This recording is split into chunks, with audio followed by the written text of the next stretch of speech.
एक आदमी था, रोज ऑफिस जाता, बॉस उस पर चिल्लाता, आदमी घर आकर बीवी पर चिल्लाता, बीवी बच्चों पर चिल्लाती, बच्चे कुत्ते पर चिल्लाते और कुत्ते के पास चिल्लाने के लिए कोई नहीं था। ये कहानी सुनने में मजाक लगती है, लेकिन असल जिंदगी में हम सब इसी चेन का हिस्सा है।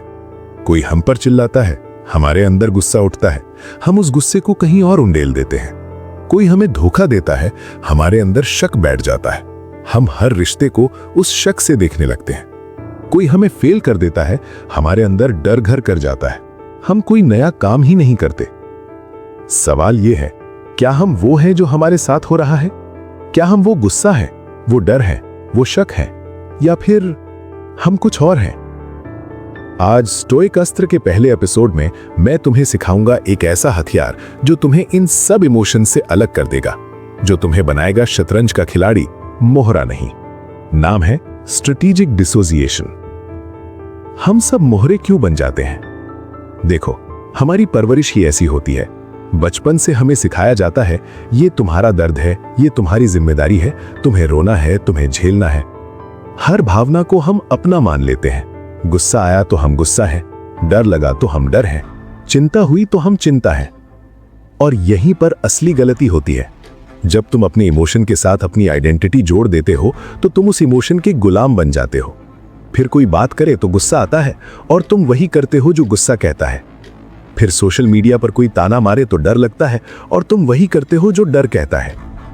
तुम्हारे अंदर एक छोटा सा मैं बैठा है जिसे मैं मोहरा कहता हूं, और बाहर की दुनिया, लोग, घटनाएं, शब्द, वो शतरंज खेल रहे हैं। हर कोई एक चाल चलता है और तुम वो चाल खेलते हो।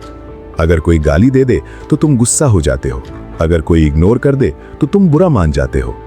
तुम्हारी खुशी और दुख दूसरों के हाथ में है, यानी तुम मोहरे हो, शतरंज के उस टुकड़े की तरह जिसे कोई और उठाकर रखता है। अब स्टोइक दर्शन में इसी को कहते हैं अप्रोहरेसिस, यानी वो चीज जो तुम्हारे कंट्रोल में नहीं है, उससे अपनी पहचान मत जोड़ो। एपिक्टेटस ने कहा था, लोगों को परेशान चीजें नहीं करती, बल्कि उन चीजों के बारे में उनकी राय करती है। मतलब तुम्हें गाली देने वाला दुख नहीं दे रहा, तुम्हारी ये राय कि मुझे गाली नहीं मिलनी चाहिए दुख दे रही है। तो अब आता है असली हथियार, स्ट्रेटेजिक डिसोसिएशन। 3 स्टेप्स हैं। हर स्टेप को 3 बार प्रैक्टिस करोगे तो ये तुम्हारी दूसरी नेचर बन जाएगी। स्टेप 1, नामकरण। जैसे ही कोई तेज इमोशन उठे, गुस्सा, डर, ईर्ष्या, शर्म, तुरंत मन में नाम दो।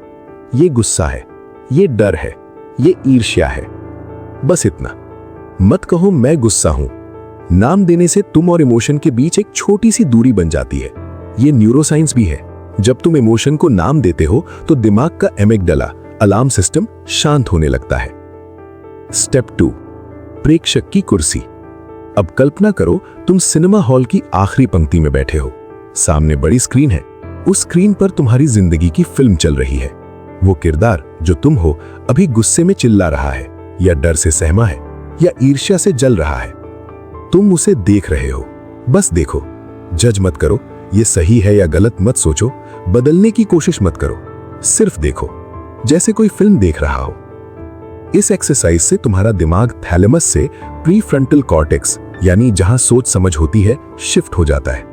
अब तुम रिएक्ट नहीं कर रहे, तुम ऑब्जर्व कर रहे हो। स्टेप 3, शतरंज खिलाड़ी का सवाल। अब प्रेक्षक बनने के बाद खुद से यह सवाल पूछो, अगर मैं इस किरदार का कोच होता या उसका शतरंज खिलाड़ी होता जो मोहरा नहीं बल्कि चाले चलता है, तो अब क्या चाल चलता? यह सवाल तुम्हें इमोशन से बाहर निकालकर रणनीति में ले आता है। अब तुम रिएक्ट नहीं कर रहे, तुम एक्शन ले रहे हो। कभी कभी सबसे बेस्ट चाल होती है चुप रहना, कभी कभी होती है बोलना, कभी कभी होती है दूरी बना लेना। पर अब ये चाल तुम चुन रहे हो, इमोशन नहीं चुन रहा। मान लो तुम्हारे साथ काम पर कोई सीनियर गलत बोल देता है, तुमसे कुछ नहीं होता, बेकार हो। सामान्य आदमी, मोहरा, तुरंत गुस्सा होकर बहस करेगा या अंदर ही अंदर घुटेगा। वो कहेगा, उसने मुझे बेकार कहा, मैं बुरा हो गया। लेकिन स्टोइक अस्त्र वाला खिलाड़ी ये करेगा। स्टेप 1, अंदर गुस्सा उठा, मन में कहा यह गुस्सा है। स्टेप 2, प्रेक्षक बना। देखो स्क्रीन पर एक किरदार दूसरे किरदार को बेकार कह रहा है। स्टेप 3, शतरंज खिलाड़ी का सवाल, अब क्या चाल चलूं? क्या इस चाल का जवाब दूं या चुप रहना इस स्थिति में सबसे ताकतवर चाल है?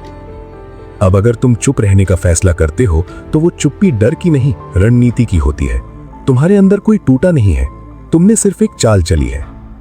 यही स्ट्रेटेजिक डिसोसिएशन है, अपने इमोशन से अलग होकर अपने एक्शन पर कंट्रोल पाना।